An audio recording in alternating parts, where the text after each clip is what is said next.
Thank you for joining us for our latest episode in Talking Security with Caliber, where we bring to you some of the best and brightest in the security industry to talk about subjects of interest to them and to us and to our viewers. And with that, we have David Ethington. David, it's great to see you. It's been a while. And Yeah, some time, yeah. yeah, man. And David, if you don't mind, do you mind giving everybody just kind of a kind of a quick overview of who you are? I don't like to talk about like who people work for Right. or things like that. Just especially in security, it's like people want to find out who you are. They're going to go to LinkedIn. They're going to go do their work and they're going to go do their search, and we'll let them do a little bit of lifting. But we always want this to be about you and about me and about our thoughts, not about the company that you work for. So. Right. So, I guess, oh, geez, I've given the bio talk so many different times. I'm just kind of tired of it. So, I am a prior military officer. I have a background in counterinsurgency, counterintelligence, counterterrorism. Worked with signals intelligence, geographical intelligence. Worked in electronic warfare systems. I worked as a senior consultant where I flew around the country hacking banks and credit unions. Did that for a couple of years. Was a senior information systems manager for 3 degrees there out of San Francisco. Basically managed their entire security program from top to bottom. And now I work for Paramount as a security architect. I'm drinking from the fire hose and learning all I can from very, very smart people. Yeah, But David, one of the things that's really interesting when we discussed what to talk about.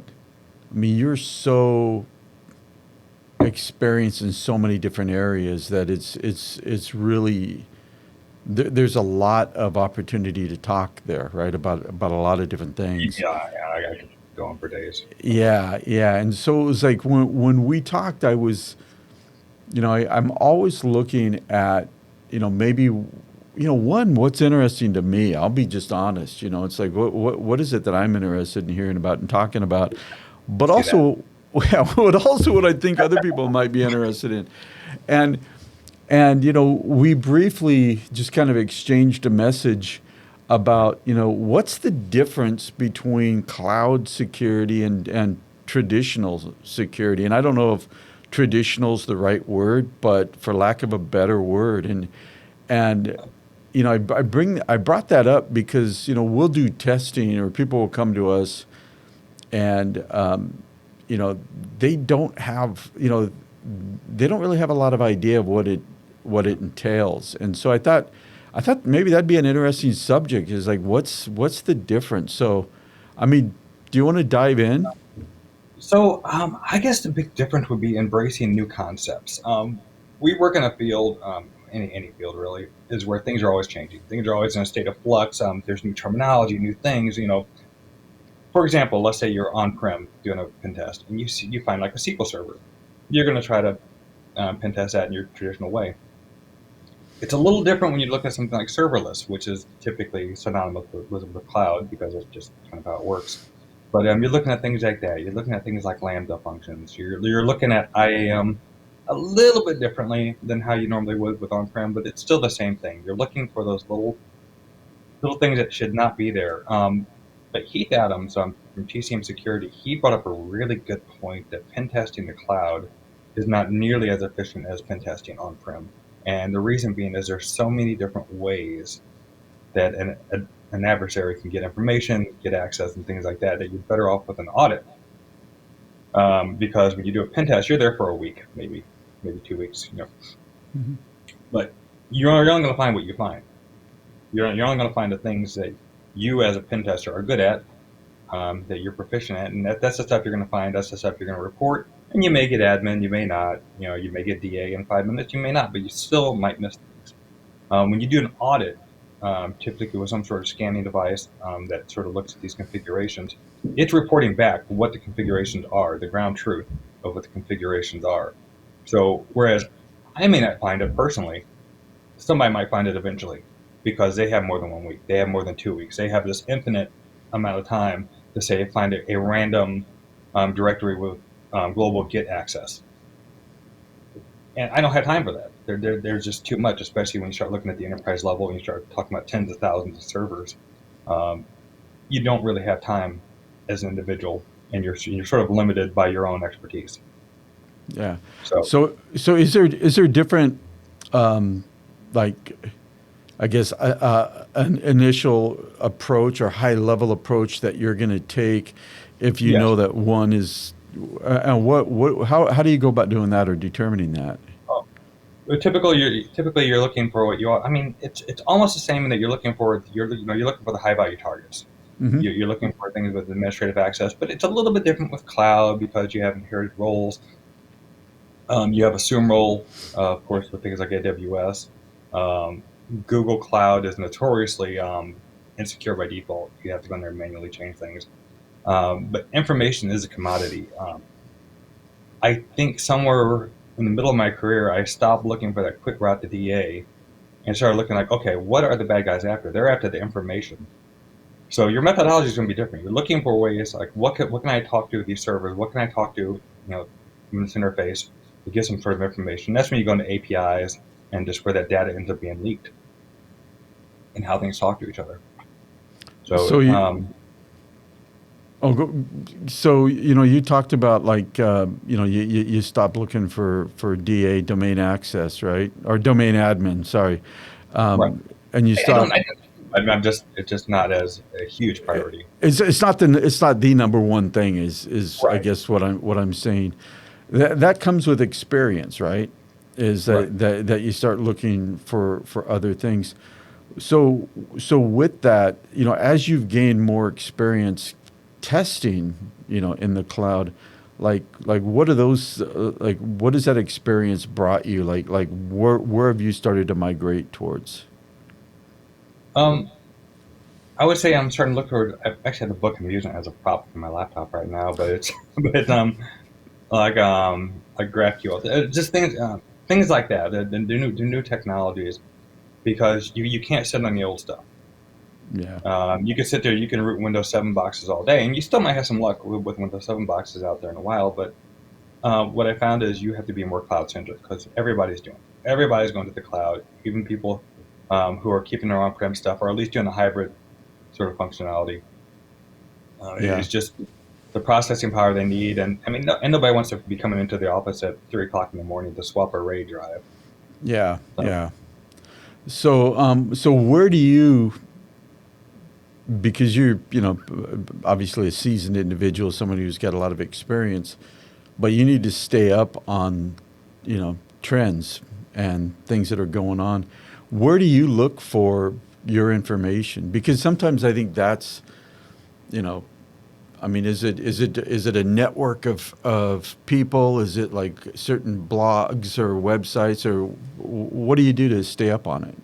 it is a weird patchwork of information. It is, and it's unfair. I think it's really unfair to people just coming into the field because they'll come in and they'll take these courses, they'll take the Udemy courses, they'll take whatever courses they might take, and they're missing out because a lot of the stuff you just learn from just talking to somebody else. Like, oh, I'm trying to I'm trying to exploit this. They're like, oh, have you tried this tool? And I was like, I've never heard of that before. And you go to GitHub and there it is, and it just made your life a lot easier. I mean, I would say that just not even too long ago, things like WinPs and LinPs, which were privilege escalation and enumeration tools for Linux and Windows, a lot of people didn't know about those, and a lot of old school pen testers sort of discouraged that sort of approach because they're cling to the manual, step by step process. Um, but things like that, Bloodhound, Azure Hound, Sharp Hound, things like that, you sort of have to hear about it, Mm-hmm. and that's how you learn about it. And like, again, it's really unfair because it's sort of this hunt and peck methodology. I mean, people have their favorites, but I found that no one consistently gives me everything I need. Yeah, yeah, and that's also why that networking, that or that a Right. community of peers, right? Right. That you can turn to, and it's interesting that almost every time we end up doing one of these podcasts, it comes back to people, Right. and and that is, I had this discussion with somebody the other. I was on that, as I talked to you about that long literal drive, 24, 25-hour drive back in that 26-foot truck, and somebody had called me, and they were like, "Hey, I have this internship. I'm doing this, working, at this company. I want to advance and you know, get more into application security." Right. And this is. I said, "What's your plan? What's your pathway? What are you doing?" So he tells me, and then I said, and he's like, "Anything else?" And it was like, "Yeah, who do you know?" And it's not just for your job. Like, it's not just for your job search. It's for how do you get information, because somebody out there is going to hear something that you don't know. And sometimes maybe security is getting better. And maybe it's just that I've been around for so long that I remember the old days, but I still think that so often it's the nature of security people that they want to silo, and they just want to like maybe silo and solo. I don't know Yeah. if that's it, but your experience is obviously different. Right, because I typically found people were pretty forthcoming with what they know. They were pretty happy to share it. But again, it's things I would never have known about. Like, what's a rubber ducky? I never heard of Mm. rubber ducky in my life. I came out of the army, Army Cyber, and I thought I knew stuff. I thought I knew what I was doing. I didn't. So, and someone's like, "Oh, this is a rubber ducky, and you can use this to launch PowerShell attacks. Mimicking a human interface device." I'm like, "What?" And it's like, how would you know about that? They're not Yeah. going to teach you that. They're not going to teach you that in like a college course, the cybersecurity courses in college. They're not going to teach you what a rubber ducky is. Yeah, they don't even know. They have no clue. And if you're doing a physical engagement, that could be what makes or breaks your access. Yeah. And if I remember right, you and I met at one of those infosec happy hours that we were doing up in Seattle. I moved down to Mesa, Arizona. I think that they still have some level of life and legs and that, but that's where we met. And you go to things like that, and you do come out with you come out with some good, talented people that you can kind of build that peer network with. I mean, there's some of them there that they're tire kickers. I don't know what else to call them, but they're wanting to get into it. But some of them are really good, and so I think that's Yeah. an important part of it. So when you look at testing, I mean, like, is it majority these days that you see that it's cloud based, or is it still like what's the split? I mean, do you have just It's a guesstimate? it it's a lot. There's a lot of cloud based, and I think I worked with a lot of banks and credit unions, so they were typically on prem, and I'd seen virtually every type of network configuration. I even saw a Novell network Hmm. in Utah once. That So doesn't surprise me. those are still out there. Yeah, those still exist. Um, I've seen all sorts of different things, and I would say it always breaks down to the same thing, that human element. It's always the same stuff. People taking shortcuts, people not configuring things, people not knowing how to configure anything, how to configure the things they're working on. Um, phishing, phishing is great. You can mitigate phishing, but it still gets you, gets you a little bit. So give you a little bit of a wiggle in. But I see a lot of people migrating to the cloud, or at least showing an interest in moving to the cloud. Just I think a lot of people don't really know what it offers them, because I think a lot of people they call it lift and shift. It's like, oh, I'll just take all my servers and just plop them on the cloud, and I've just done a cloud migration. And forget And about it. yeah, I just picked all my servers up and just tossed them over there. The whole Active Directory configuration and all the broken things with it. Just moved this entire broken infrastructure to the cloud. Now it's broken in the cloud, Yeah. um, with nobody having any idea how to secure it. Yeah. And it makes it easy. Cloud makes it really easy to secure things and monitor things, and people still miss the mark. Um, it just happens because it's such an, I hate calling it new because it's not new, Yeah. but it's new to a lot of people. Yeah. I mean, I think it's not new, but but it's newer. I don't, I don't know how else to say it, but it's something that I think people are still, people are, it's extremely prevalent, but the experience with it maybe is still new, right? I mean, there's, I mean, maybe if you're, a large Fortune 500 company, you're much more mature. But if you're a small organization and you're looking at moving and migrating, I mean, it's pretty new, right? I mean, so what are the common either mistakes or well, yeah, mistakes that organizations make in the cloud that if you were to sit there and say, these are kind of the things that I would like look at right now to fix or to monitor, just off the bat. Um, again, it goes back to a lot of the basics, like access control. Just for example, I'm just going to bring this up as an example. The Colonial Pipeline attack. That was a stale VPN account with admin access. Just roll right in there. Just that easy. So access. Look who has access. How long? When's the last time they accessed it? Do you have old service accounts just floating around? Do you have old user accounts just floating around, which you shouldn't, but they do. Um, what's accessible? What? Who from the outside can see your data? And is it one of the things where it's just kind of obfuscated just enough where it's just a matter of time before somebody finds it? Look at past breaches. For example, let's say one of your employees had, just for example, say they had their bank account compromised. Credential stuffing is huge. I just credential stuffing attacks are a really really big thing. Um, I'd look at that. I'd look at unusual access, unusual logins, stuff like that. So some of that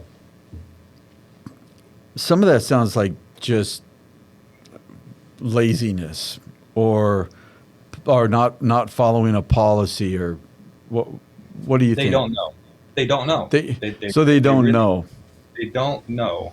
I would say a lot of sometimes it's not even laziness. I mean, if you start doing a post mortem and start looking at what happened, it always breaks down to something. There's always some sort of narrative, some story behind it. Again, you talk a lot about the people element, and that's what it breaks down to. Something happened with a person. A person has a story, and once you start figuring out what that story is, oh, I had this deadline. I had to get this done. Boss wanted it done by Friday.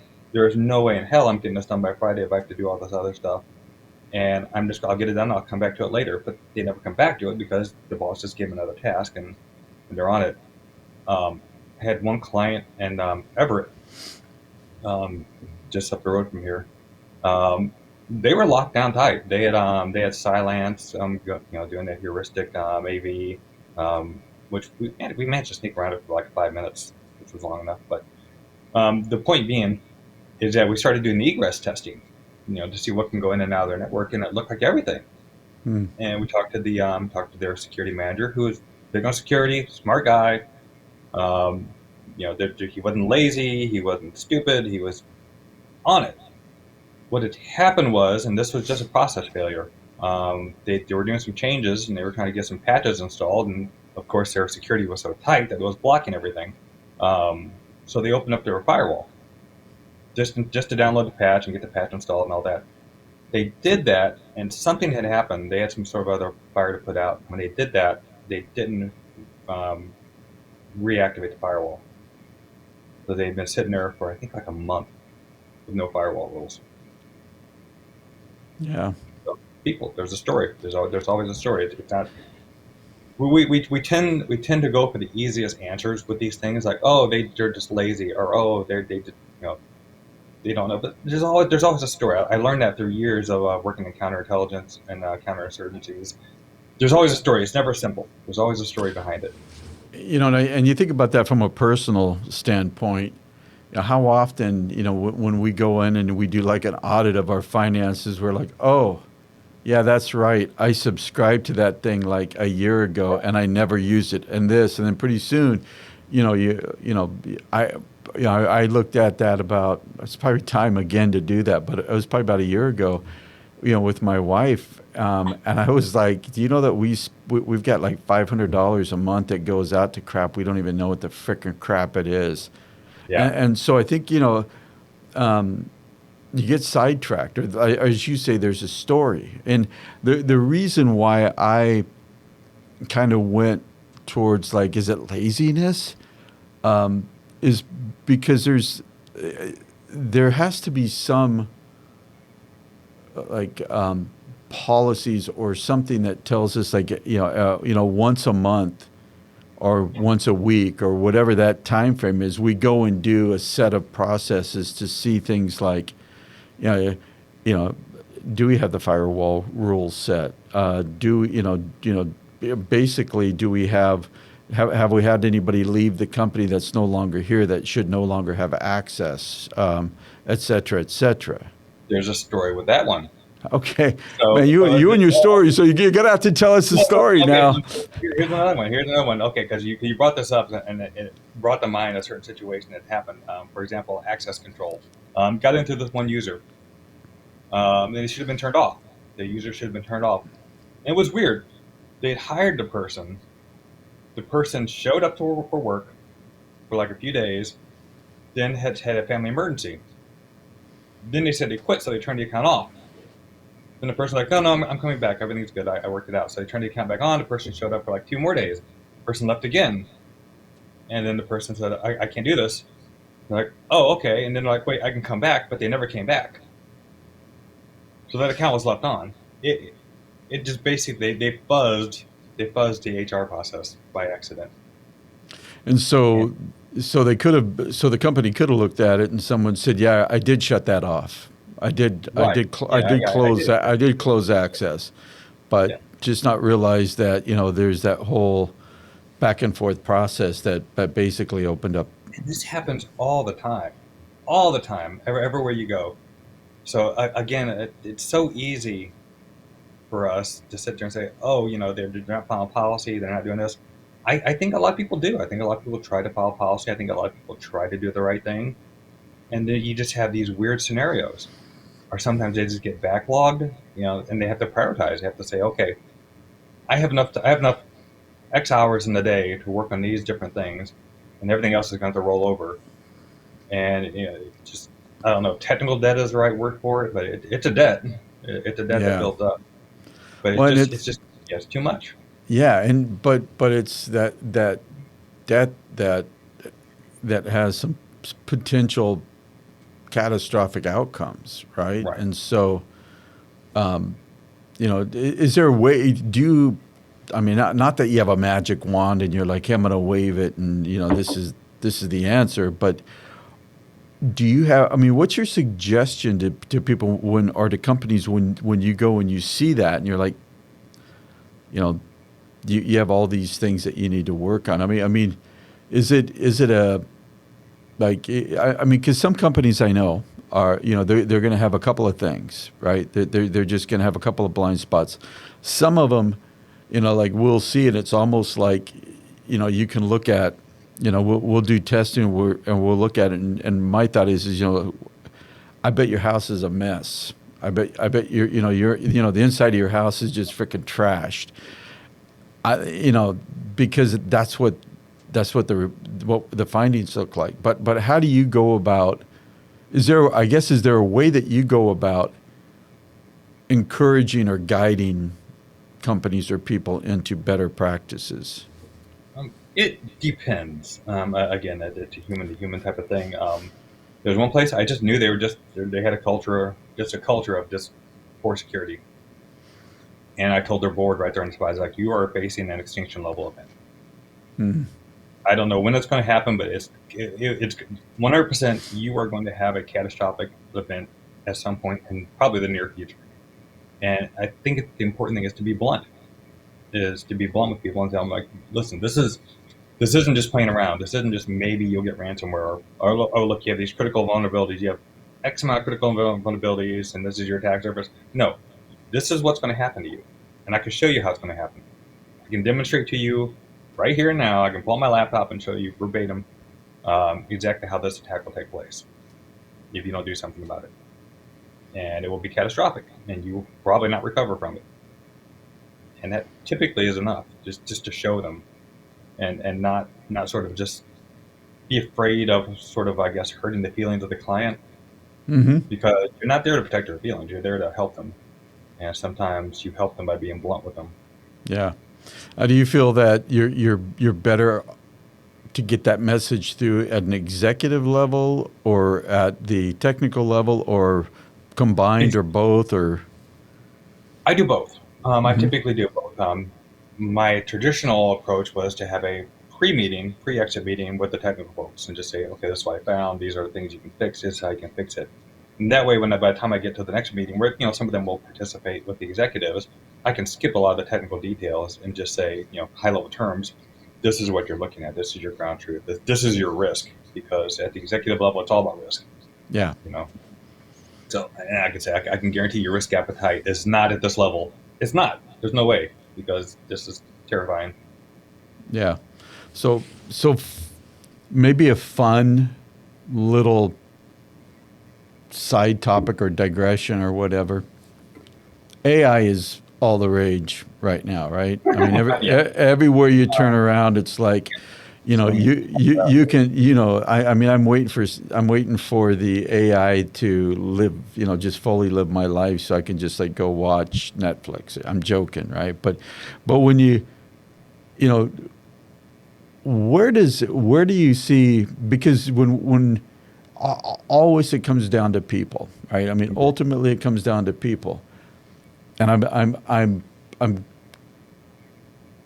tongue in cheek, sarcasm, fun, whatever you want, however you want to, unless you convince me otherwise, right? But how does AI solve our problem? It doesn't necessarily solve anything. First of all, never trust a computer that says it doesn't lie. Um,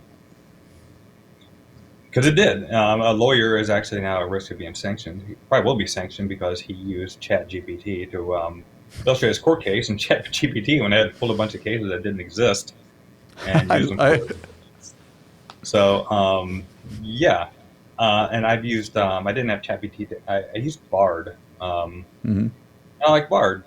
Bard. Just how about this? Create me a VPC list blocking these ports, allowing these ports, and it'll do it. And it does an okay job. So it'll give me this this little console script for AWS. It'll let me block exports. But I find I have to go in there. You have to look over it. It's like a child. You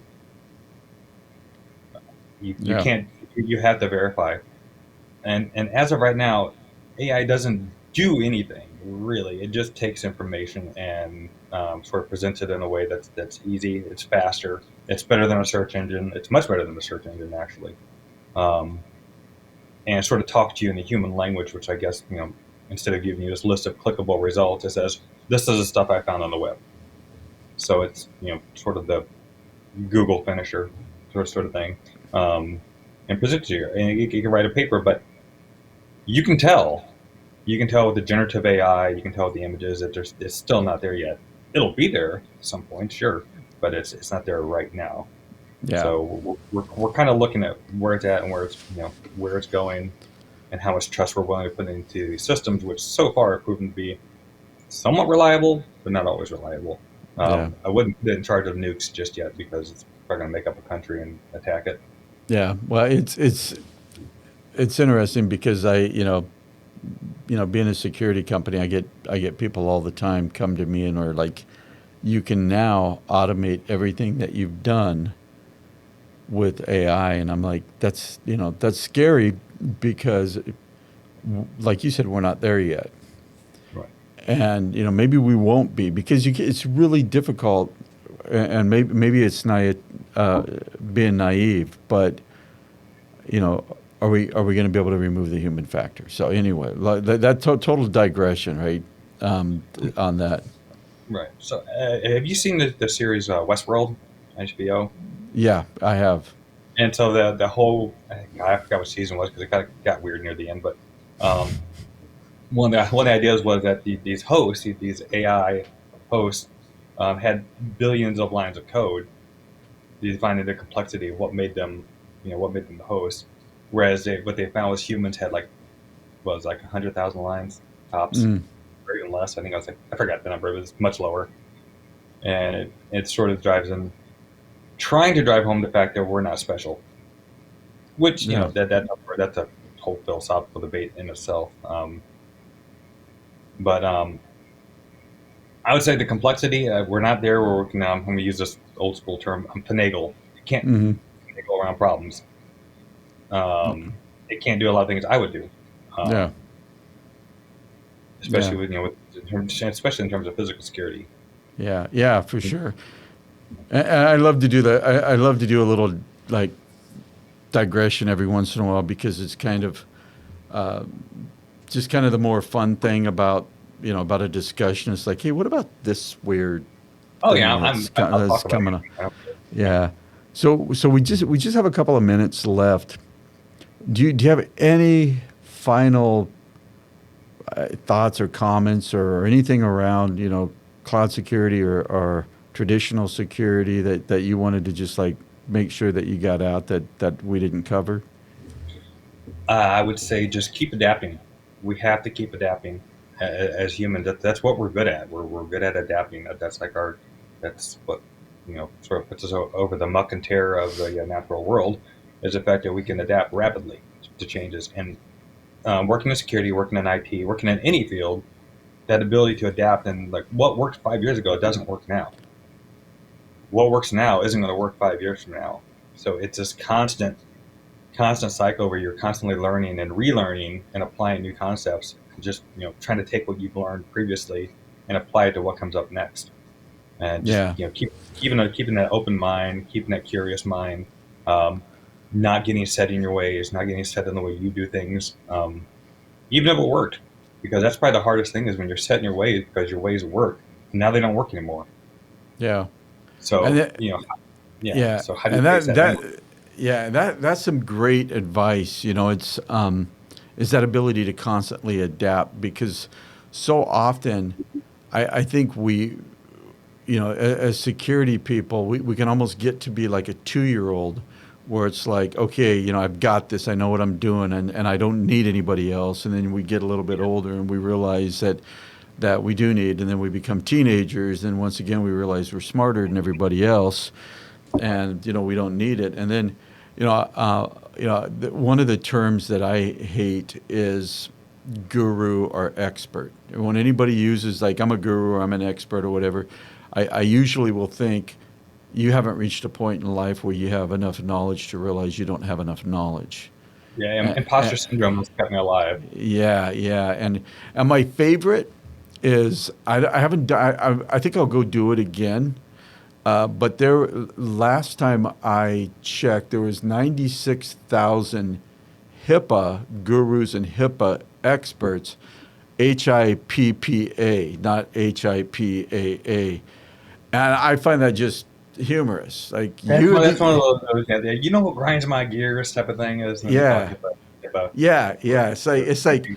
It's like you're an expert or a guru, but you can't spell the acronym the proper way. And it's just like, anyway, Yeah, you know, and then, well, it, then they've jumped. They did that. Then they were blockchain. Then they were Web3, and now they're all AI experts. yeah, So yeah, yeah. Well, they were meta experts. Then they were AI experts. I don't know what yeah, the experts next. So anyway, hey, David, man, thank you. When I'm up in Seattle next time, let's get together and hang out. Love seeing you on LinkedIn. You're very active. I enjoy that. It's always a pleasure. And good talking to you, man. Appreciate no, it. likewise. Yeah.